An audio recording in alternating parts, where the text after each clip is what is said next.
Australia now, where just a few nights ago we were trumpeting the fact that an inquiry into the treatment of gender dysphoria was on the books in South Australia. How exciting, we said. Is it finally going to happen? This is the fifth time one of these has tried to get up in a state and including our federal parliament. Well, guess what?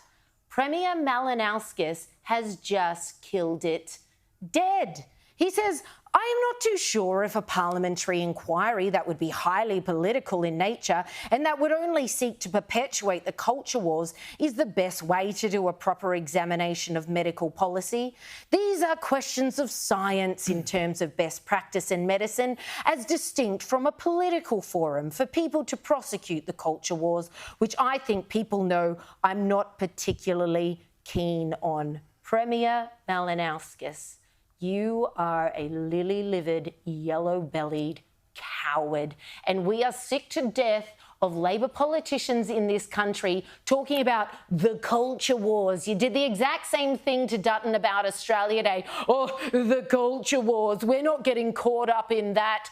We, the people, need you to engage. We are all caught up in the culture wars, and by not participating, you are perpetuating it. And this is the most cowardly issue on which to wheel out, culture wars, culture wars. We are talking about protecting children. The fact that these inquiries have been put up this many times in the space of a year and been gunned down just as many times, I fear to say, I don't think this is a case of they don't want to know what they would find, because what do you have to worry about? It's an inquiry, okay?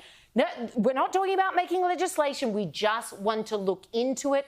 Grave concerns have been raised by medical experts. What are you afraid of? What I'm worried is they know exactly what they would find, and that is why they won't pursue it. This whole culture war argument, so this is what the left do, right? They blow up the culture, and then anyone who says, what are you doing? Oh, they accuse them of starting a culture war. It's just ridiculous. And as for him saying, well, it would be very political if we asked a question about how we treat people with gender dysphoria, it's already political. He says, let's leave this for science and medicine. Well, doctors and psychologists have been cowered into silence, afraid of being in trouble. In Victoria, psychologists are refusing to see children who may have gender dysphoria because they're afraid if they don't simply affirm their self-selected identity, they'll be in trouble with the law. So it's already political. In fact, I would argue that's the problem. It's become political. And so we can't just leave it to science and doctors to try to sort it out because they're unable to speak freely. It's the responsibility of our parliamentarians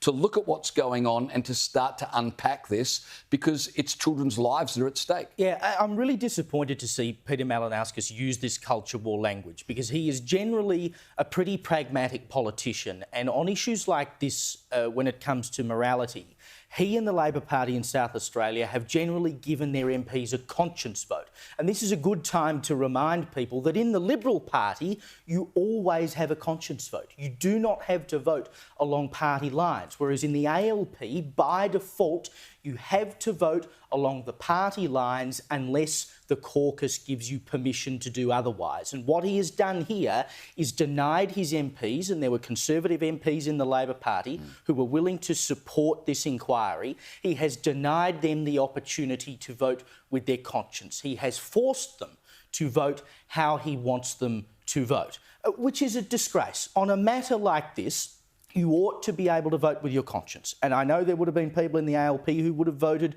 vociferously against it. And that's fine, they're allowed to do that. But the fact that those in the Labor Party who have concerns about the way people are treated, children are treated when it comes to gender dysphoria, are effectively being silenced by the party and silenced by the leader tells us that none of this stuff will ever get up, because it will never be allowed to get up because the party tells them to shut up.